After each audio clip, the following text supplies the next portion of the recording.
हर वर्ग समाज एकता संस्था के पदाधिकारियों ने कार्तिक को बनाया जिला सचिव सहारनपुर। हर वर्ग समाज एकता फाउंडेशन में सदस्यता ग्रहण समारोह का आयोजन किया गया। जिला उपाध्यक्ष डॉक्टर विनोद कुमार के आवास पर आज सभी पदाधिकारियों की मौजूदगी में श्री कार्तिक जी को जिला सह सचिव सदस्यता देकर व फूल मालाएं पहनाकर सम्मानित किया गया।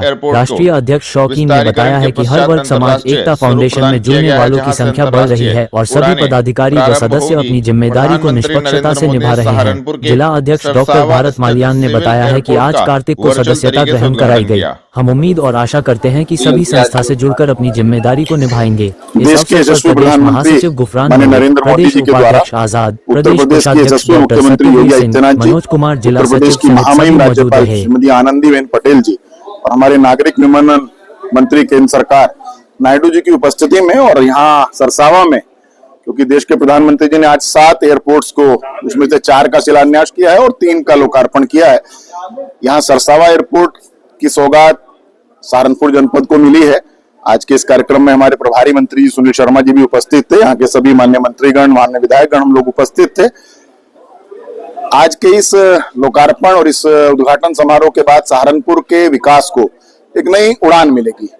यहाँ के उद्योगपतियों को, यहाँ के निवासियों को जिस एयर कनेक्टिविटी की जरूरत थी, उस एयर कनेक्टिविटी को यहाँ के समस्त जनप्रतिनिधियों के द्वारा माननीय मुख्यमंत्री जी के समक्ष बहुत जोर शोर के साथ रखा गया था और उन्होंने हमारे इस आग्रह को स्वीकार किया था। विगत 3 वर्षों से इस एयरपोर्ट का, डोमेस्टिक टर्मिनल का निर्माण कार्य चल रहा था। आज वो कार्य पूर्ण हुआ है और ये राष्ट्र को समर्पित माननीय प्रधानमंत्री जी ने किया है। मेरा ये मानना है कि 2017 से पहले का उत्तर प्रदेश और 17 से 24 तक के उत्तर प्रदेश में पूरे प्रदेश की जनता ने जिस प्रकार विकास के नए आयाम को अपने आंखों से देखा है, उसी में सरसावा के एयरपोर्ट सहारनपुर के विकास में एक नई उड़ान कायम करेगा और अपने आप में एक नया मील का पत्थर साबित होगा। अभी तक जो schedule airport authority of India ने हमें दिया है, उसमें 5 नवंबर से यहाँ से उड़ान नियमित चालू होंगी। उसमें 3 उड़ानें हैं जो यहाँ से सहारनपुर से कुशीनगर, सहारनपुर से गोरखपुर और सहारनपुर से काशी होंगी। 2 उड़ानें यहाँ सरसावा से हिंडन और सरसावा से मुरादाबाद के लिए होंगी। भविष्य में अनेक संभावनाएं हैं। एयरपोर्ट अथॉरिटी ऑफ इंडिया के अधिकारियों से हमारी बातचीत हुई है। हमारा ये प्रयास सब जनप्रतिनिधियों का रहेगा कि हम यहाँ से लखनऊ के लिए, यहाँ से सूरत के लिए, यहाँ से मुंबई के लिए और अनेक और गंतव्य स्थल के लिए भी यहाँ से उड़ान को प्रारंभ करा सकें। लेकिन प्राथमिकता में सूरत और लखनऊ हमारी प्राथमिकताओं में है। हम उनके लिए प्रयास करेंगे और बहुत जल्द उसकी भी सौगात सहारनपुर वासियों को मिलेगी। धन्यवाद। आज सरसावा एयरपोर्ट का उद्घाटन माननीय प्रधानमंत्री द्वारा हुआ है। ये एयरपोर्ट लगभग 60 करोड़ इसमें खर्च हुआ है और इसमें 2000 स्क्वायर मीटर का ये एयरपोर्ट है। टर्मिनल बिल्डिंग है। इसमें पर घंटा 540 आदमी इधर में अकोमोडेट हो सकते हैं। तो ये एयरपोर्ट होने से ये रीजन का डेवलपमेंट होगा और ये एरिया में जितना नौजवान है उनको कार्य का सुविधा मिलेगा। उड़ान की क्या संभावना है? उड़ान की अभी हम लोग प्रयास कर रहे हैं, तो अभी हम संपर्क में है, तो जल्दी से जल्दी उड़ान शुरू होगी। पहली उड़ान कहाँ के लिए होगी? अभी तक ये ठीक नहीं हुए, लेकिन जल्दी से जल्दी ये जो उड़ान का जो है, कहाँ पर उड़ान होगा ये भी पता चल जाएगा। थाना कुतुबशेर पुलिस ने एक शातिर चोर को 4 चोरी की मोटरसाइकिल सहित ग्रीन पार्क से किया गिरफ्तार की कार्रवाई। आपको बता दें, वरिष्ठ पुलिस अधीक्षक के निर्देशन में पुलिस अपराध नियंत्रण हेतु अपराधियों के विरुद्ध कार्रवाई कर रही है। रविवार शाम 5:30 बजे थाना कुतुबशेर पुलिस ने एक शातिर चोर मुन्ना उर्फ दिलनवाज को ग्रीन पार्क से गिरफ्तार करने में महत्वपूर्ण सफलता प्राप्त की है, जिसके कब्जे से पुलिस ने 4 चोरी की मोटरसाइकिल बरामद की है। संबंधित धाराओं में कार्रवाई करते हुए अभियुक्त को न्यायालय के समक्ष पेश किया गया है। गिरफ्तार करने वाली टीम में प्रभारी निरीक्षक सुनील नागर, उप निरीक्षक सचिन मौजूद रहे। थाना मंडी पुलिस ने युवती से दुष्कर्म एवं छेड़छाड़ के मामले में वांछित अभियुक्त को मंडी क्षेत्र से किया गिरफ्तार। आपको बता दें, जनपद में पुलिस अपराध नियंत्रण हेतु अपराधियों के विरुद्ध कार्रवाई कर रही है। थाना मंडी पुलिस ने युवती से दुष्कर्म एवं छेड़छाड़ के मामले में वांछित अभियुक्त आकिब को रविवार शाम 5 बजे मंडी क्षेत्र से गिरफ्तार करने में महत्वपूर्ण सफलता प्राप्त की है। संबंधित धाराओं में कार्रवाई करते हुए अभियुक्त को न्यायालय के समक्ष पेश किया गया है। गिरफ्तार करने वाली टीम में उप निरीक्षक राज बहादुर राठी, कांस्टेबल मनोज आर्य मौजूद रहे। थाना कोतवाली नगर पुलिस ने 3 शातिर चोरों को जनता रोड धमोला पुल के पास से किया गिरफ्तार की कार्रवाई। आपको बता दें, वरिष्ठ पुलिस अधीक्षक के निर्देशन में पुलिस अपराध नियंत्रण हेतु अपराधियों के विरुद्ध कार्रवाई कर रही है। रविवार शाम 5 बजे कोतवाली नगर पुलिस ने 3 शातिर चोर मुकर्रम, शादाब एवं मोहम्मद बुरहान को जनता रोड ढमोला पुल के पास से गिरफ्तार करने में महत्वपूर्ण सफलता प्राप्त की है, जिनके कब्जे से पुलिस ने चोरी के 5 बैटरे बरामद किए हैं। संबंधित धाराओं में कार्रवाई करते हुए तीनों अभियुक्त गणों को न्यायालय के समक्ष पेश किया गया है। गिरफ्तार करने वाली टीम में उप निरीक्षक रविंद्र धामा, कांस्टेबल कपिल राठी मौजूद रहे। थाना जनकपुरी पुलिस ने एक शातिर वाहन चोर को अंबेडकर चौक से पहले किया गिरफ्तार की कार्रवाई। आपको बता दें, वरिष्ठ पुलिस अधीक्षक के निर्देशन में पुलिस अपराध नियंत्रण हेतु अपराधियों के विरुद्ध कार्रवाई कर रही है। थाना जनकपुरी पुलिस ने रविवार शाम 4:30 बजे एक शातिर वाहन चोर संजय को अंबेडकर चौक से पहले गिरफ्तार करने में महत्वपूर्ण सफलता प्राप्त की है, जिसके कब्जे से पुलिस ने एक मोटरसाइकिल बरामद की है। संबंधित धाराओं में कार्रवाई करते हुए अभियुक्त को न्यायालय के समक्ष पेश किया गया है। गिरफ्तार करने वाली टीम में उप निरीक्षक विजय सिंह, हेड कांस्टेबल राजेंद्र कुमार मौजूद रहे। जीआरपी पुलिस ने 2 वर्ष की बच्ची का अपहरण करने वाले 3 अभियुक्त गणों को लुधियाना रेलवे स्टेशन से किया गिरफ्तार, बच्ची बरामद। आपको बता दें, पुलिस अधीक्षक रेलवे अनुभाग मुरादाबाद आशुतोष शुक्ल के निर्देशन में जीआरपी पुलिस अपराधियों के विरुद्ध कार्रवाई कर रही है। थाना जीआरपी पुलिस ने 2 वर्ष की बच्ची का अपहरण करने वाले 3 अभियुक्त गण आरून खान उर्फ हारून, मीना बेगम वैश्य शबाना को लुधियाना रेलवे स्टेशन से गिरफ्तार करने में महत्वपूर्ण सफलता प्राप्त की है। पुलिस ने 2 वर्ष की बच्ची को सकुशल बरामद किया है। रविवार शाम 4:30 बजे तीनों अभियुक्त गणों को संबंधित धाराओं में कार्रवाई करते हुए न्यायालय के समक्ष पेश किया गया है। गिरफ्तार करने वाली टीम में उप निरीक्षक मेहर सिंह, हरेंद्र सिंह एवं राजेंद्र कुमार मौजूद रहे। देहरादून रोड स्थित सिटी कन्वेंशन सेंटर में आयोजित हुआ IMA का शपथ ग्रहण समारोह कार्यक्रम हुआ आयोजित। आपको बता दें, IMA के शपथ ग्रहण समारोह का आयोजन देहरादून रोड स्थित सिटी कन्वेंशन सेंटर में रविवार दोपहर 2 बजे किया गया, जिसमें शहर के अधिकांश डॉक्टर्स ने भाग लिया। कार्यक्रम की शुरुआत में मुख्य अतिथि महापौर doctor Ajay Singh, CMO doctor Praveen Kumar, principal medical college doctor Sudhir Rathi का स्वागत IMA के पदाधिकारियों ने किया तथा संबंधित जानकारी दी। आज IMA सहारनपुर का एनुअल इंस्टॉलेशन हुआ, जिसमें नए अध्यक्ष के रूप में डॉक्टर महेश नौजवान सीनियर फिजिशियन आए। नए सचिव के रूप में doctor Mahesh Chandra senior skin consultant, नए कोषाध्यक्ष के रूप में डॉक्टर विकास अग्रवाल आए। अगले साल के लिए जो हमारे प्रेसिडेंट इलेक्ट हैं वो डॉक्टर प्रवीण शर्मा है। ट्रेजरर बिल्डिंग हमारे डॉक्टर DK गुप्ता साहब हैं। Convener IMA building doctor Ajay Singh हैं। हमारे 3 वाइस प्रेसिडेंट हैं, doctor Sanjeev Singh, doctor Poonam Makhija, doctor Sanjeev Mishra साहब और बाकी सभी एग्जीक्यूटिव मेंबर्स ने आज शपथ ली। ये प्रोग्राम रहा है। Thank you. मोहल्ला चौधरियान स्थित श्री दिगंबर जैन मंदिर से जैन बाग तक आयोजित हुई जैन वार्षिक गजरत महोत्सव यात्रा। आपको बता दें, रविवार शाम 5 बजे जैन वार्षिक गजरत महोत्सव यात्रा बड़े ही भक्तिभाव के साथ उत्कृष्ट ढंग से धार्मिक रीति और विधियों के अनुरूप भव्यता के साथ निकाली गई। यात्रा का मुख्य आकर्षण श्री जी का 17 फीट ऊंचा स्वर्ण मंदिर रथ रहा, जिसको नमन करने के लिए श्रद्धालुओं की भीड़ उमड़ी रही। वहीं श्री जी की आरती कर जो किसी ने नृत्य कर जयकारों के साथ अपनी प्रशंसा व्यक्त करते हुए भक्तिभाव प्रकट किए। श्रद्धालुओं की प्रसन्नता के साथ भजनों की धुन पर सुर डांडिया के साथ महिलाओं का नृत्य पूरी तरह वातावरण को धार्मिक बना रहा था। परंपरा के अनुरूप जैन वार्षिक गजरत महोत्सव यात्रा का मोहल्ला चौधरियान स्थित श्री दिगंबर जैन मंदिर से शुभारंभ हुआ। यात्रा का शुभारंभ जैन समाज के अध्यक्ष राजेश कुमार जैन, महापौर डॉक्टर अजय सिंह, नगर विधायक राजीव गुंबर और यात्रा के मुख्य संयोजक राकेश कुमार जैन, महामंत्री संजीव जैन, अविनाश जैन नाटी के साथ धार्मिक मंत्र उच्चारण के मध्य ध्वजारोहण कर किया गया। दिल्ली रोड स्थित होटल सभागार में किसान मजदूर संगठन के द्वारा किया गया प्रेस वार्ता का आयोजन दी संबंधित जानकारी। आपको बता दें, रविवार दोपहर 1 बजे किसान मजदूर संगठन की प्रेस वार्ता का आयोजन दिल्ली रोड स्थित होटल सभागार में हुआ। प्रेस वार्ता में पहुंचे किसान मजदूर संगठन के राष्ट्रीय अध्यक्ष ठाकुर पूरन सिंह ने प्रेस वार्ता को संबोधित करते हुए कहा कि 23 अक्टूबर को मेरठ कमिश्नरी पर किसान मजदूर अधिकार महापंचायत होगी, जिसमें सहारनपुर मंडल एवं मेरठ मंडल के सभी किसान पहुंचेंगे। होने वाली महापंचायत को लेकर संबंधित जानकारी दी गई। इस दौरान समस्त पदाधिकारीगण एवं किसान उपस्थित रहे। इस वार्ता में आप सबके जितने हमारे पत्रकार बंधु है, सबका स्वागत है, धन्यवाद है। आने वाली 23 अक्टूबर में सहारनपुर मंडल और मेरठ मंडल की मेरठ कमिश्नरी पे किसान मजदूर अधिकार महापंचायत है। किसानों के मुद्दे हैं।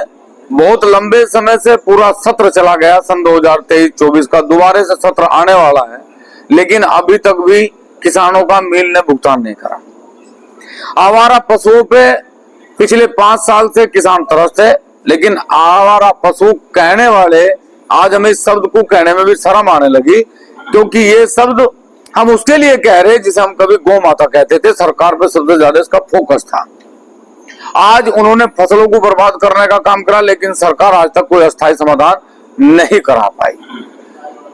सबसे बड़ी समस्या आज की तारीख में है कि सरकार ने सन 2022 के चुनाव में कहा कि हमारी सरकार आई तो हम किसानों को 12 की बिजली फ्री देंगे, सिंचाई के लिए बिजली फ्री देंगे।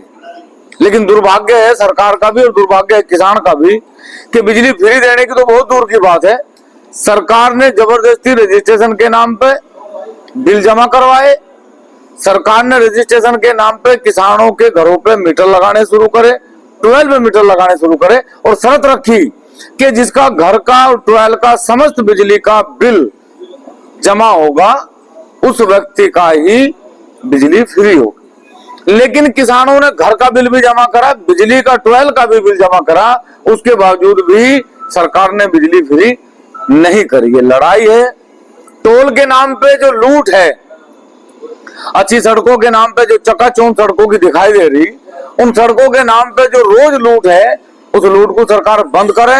यदि 5 साल में, 6 साल में, 7 साल में टोल का पैसा पूरा हो गया तो टोल को फ्री करे।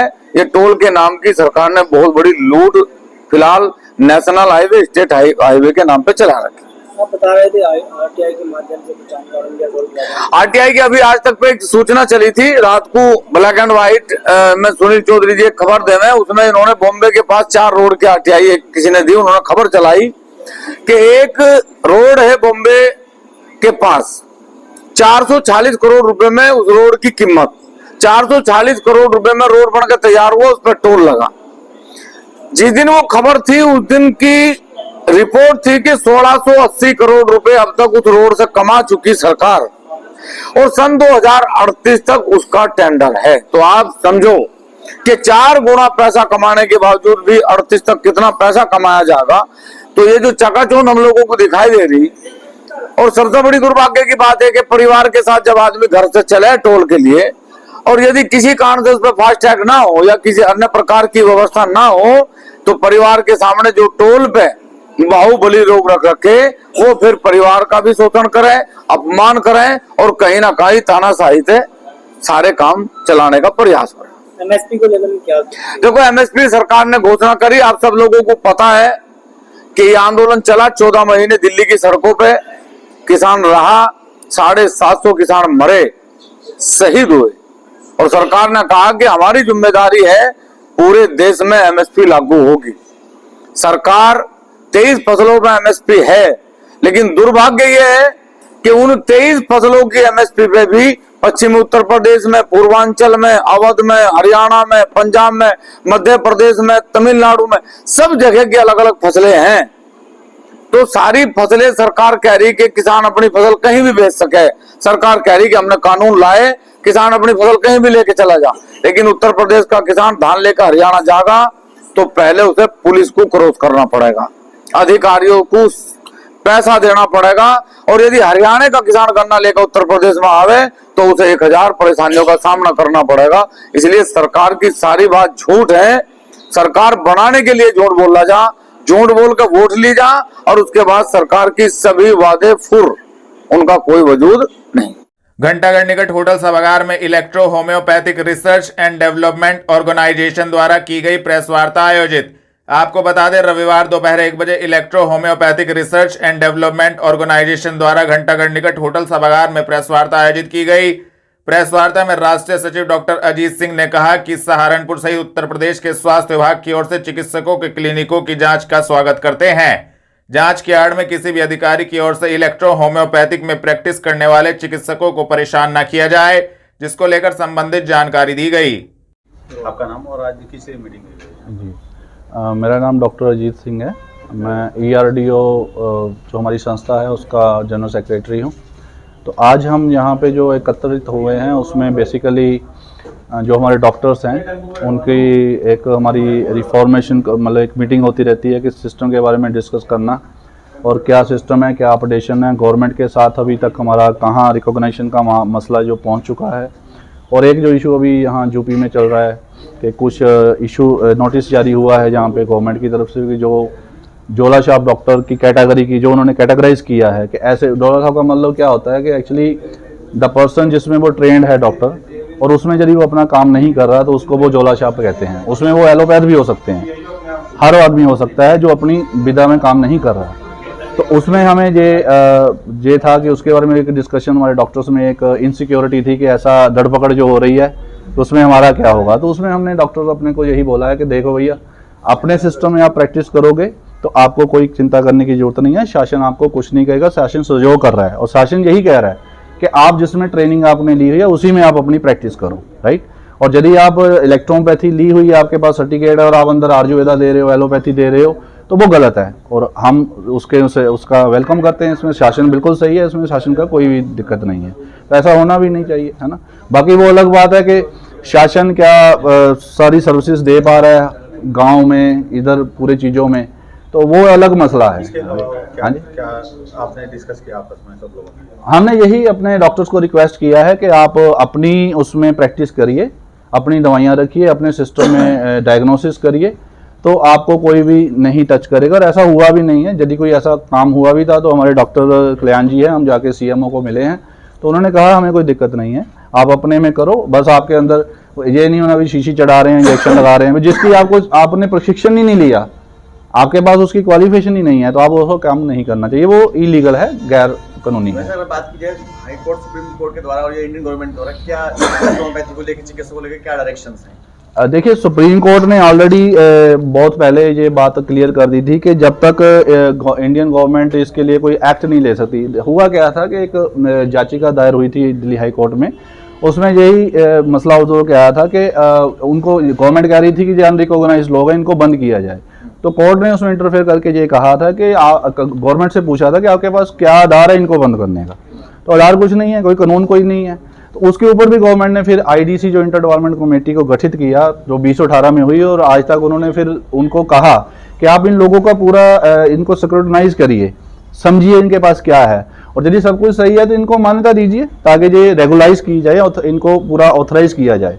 तो उसके लिए अभी पूरी वो चल रही है, और जब तक वो कानून नहीं आता तब तक ऐसी कोई रोक टोक नहीं है, सिस्टम में हम प्रैक्टिस कर सकते हैं। आते हैं जो लोग अपनी इलेक्ट्रोपैथी में कर रहे हैं वो जोला छाप कैटेगरी में नहीं आएंगे और कभी नहीं आएंगे वो। सहारनपुर रेलवे स्टेशन पर थाना GRP पुलिस द्वारा आगामी त्योहारों को लेकर चलाया गया जबरदस्त चेकिंग अभियान। आपको बता दें, आगामी त्योहारों को लेकर पुलिस एवं प्रशासन पूरी तरह से अलर्ट है। जगह जगह चेकिंग अभियान चलाया जा रहा है तथा संदिग्ध लोगों से पूछताछ की जा रही है, संदिग्ध सामान भी चेक किया जा रहा है। पुलिस प्रशासन जगह जगह पैदल गश्त कर रहा है। इसी क्रम में थाना GRP पुलिस ने GRP प्रभारी संजीव कुमार के नेतृत्व में रविवार दोपहर 1 बजे चेकिंग अभियान चलाया। इस दौरान सहारनपुर रेलवे स्टेशन पर रखे संदिग्ध सामान को चेक किया गया। इस दौरान सहारनपुर रेलवे स्टेशन पर रखे संदिग्ध सामान को चेक किया गया, संदिग्ध लोगों से पूछताछ की गई एवं लोगों को जागरूक किया गया कि स्टेशन पर कोई भी सामान जो अज्ञात रखा हो ना छुएं। इसकी सूचना तुरंत पुलिस को दें।